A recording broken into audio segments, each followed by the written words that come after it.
My name is Mike Coscetta. I started 10 years ago, in June of 2000. Just got inducted to Hall of Fame last night. Just finished my third year as a division manager. Ran New Jersey, now I run New York. Now looking to build the biggest division in company history. Awesome. Mike, can you tell us a little bit about thinking big? How has thinking big factored into your success as you build a powerful division? I think when you think big, you get the big picture and you get excited about the long-term vision. And, thinking big gets other people excited too. It gets them to think a little bit better about themselves, gets them to push themselves, gets them to challenge themselves. When you think small, you just end up doing what's easy. When you think big, you end up pushing yourself and doing the things that really force you to grow out of your comfort zone. I love thinking big because I think it gets me, excited to wake up every day, and then I ask myself, what do I need to do today? What do I need to get done today to get myself there 2 years from now, 3 years from now, 4 years from now?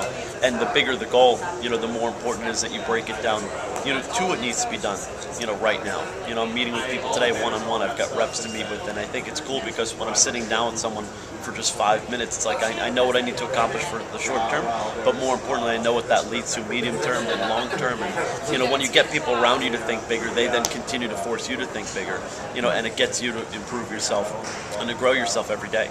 And there's an old quote: if you're not growing, you're dying. And I want people around me to constantly be challenging me to get better. And the bigger I think, the bigger they're going to think. Love it. And I've heard a quote from you, something about if you do what you feel like, you get what you get. How does the rest of that go? It's if you do what's easy, you get what you get. If you do what's hard, you get what you want. Awesome. Okay, so to take this to a rep level, can you talk a little bit about having a big goal and breaking it down into small steps? How does a representative do that? Sure. Well, start with the end in mind and ask yourself, a week, 2 weeks, 3 weeks, or even 10 years from now, where do you want to be? Break it down by numbers. If you're taking, let's say, a goal for the rest of the month, for the month of August, you'd say, okay, I got 5 weeks to sell this. Let's say I want to sell 20 grand. So it's $4 grand a week if you want to do it nice and even like that. $4 grand a week involves, let's say, 20 demos. Okay, so to get 20 demos, I need 4 phone times. I need to set up, let's say 6 demos of phone time. So today you just get yourself on the phone. It's like, okay, my job today is to set up 6 demos. If I get my job done today, I have done my job. And I should feel really good about that. And you check that off. It's done. Step 1 is done.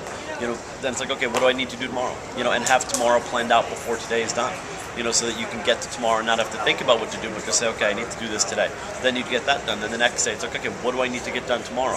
Great. And every single day, as long as you're doing what you told yourself you need to do, you're going to feel great about that. It's a lot easier to motivate yourself because the context around your goal is that I'm doing what I'm supposed to get there. And if you do the right things will always happen, and you have to constantly remind yourself of that every day. Awesome. 2 more questions. Let's go into attitude. When you have a big goal and you've had a disappointing or a frustrating day, maybe not even things that were out of your control, but you're frustrated with yourself. You've managed time poorly, etc. How do you bounce back? How do you react? I think you have to ask yourself, what is today trying to teach me? And if you can come up with an answer to that question, you're going to learn something from it.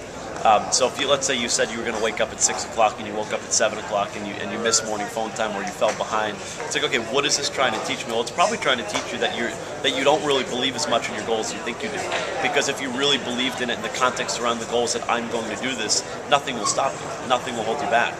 So if you wake up late, it's almost like you're then trying to find an excuse. It's, okay, see, look, I didn't do that, therefore I'm not going to find a way to hit this goal. I'm not going to be on track. So I think those challenging days are just ways of reminding yourself, okay, I need to really commit to this. I need to really recommit to it, because those days are there to test you and to test your desire and to test your commitment to be successful and whether or not you really want to hit your goal. The other thing is, if today didn't go well, how much extra can you do tomorrow to make sure that you can somehow make up for it? Okay, now you can never make up for a lost day. No one's going to give you that day back, but at least mentally and emotionally you can say, okay, I did a lot extra today to make sure that today is a lot better than it was supposed to be. Today was going to be an outstanding day no matter what. And I think as long as you can think ahead like that, you got to find a way to win the day. Even if the day didn't start right, you got to find a way to win the day in your own mind, but make sure tomorrow that you're doing something extra, to make up for that time. Excellent. Okay, and last question. You talked about sharing your goals with other people and helping them to think big. How can a rep do that with their customer, both involving them in their big goals and, thinking about buying a big set? Sure. I think it's called enrolling your goal, and people have to feel like they're part of it, where they can connect emotionally too. It's one thing to tell someone what your goal is. That's a very shallow, surface-based intention. But when you can connect emotionally, and here's what you need to answer. What is my goal? How am I going to do it, and why is this important? And you need to answer why before you can ever answer what and how.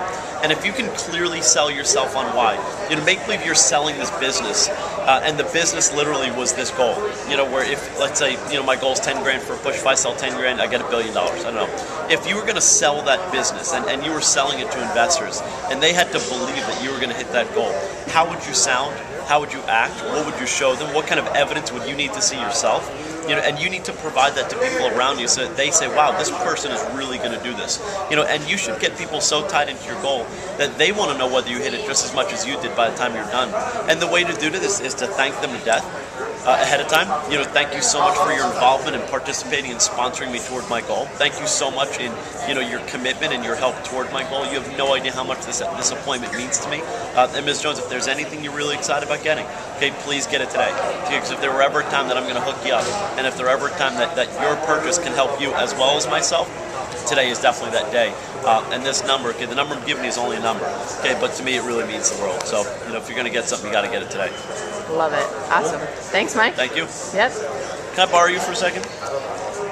Well.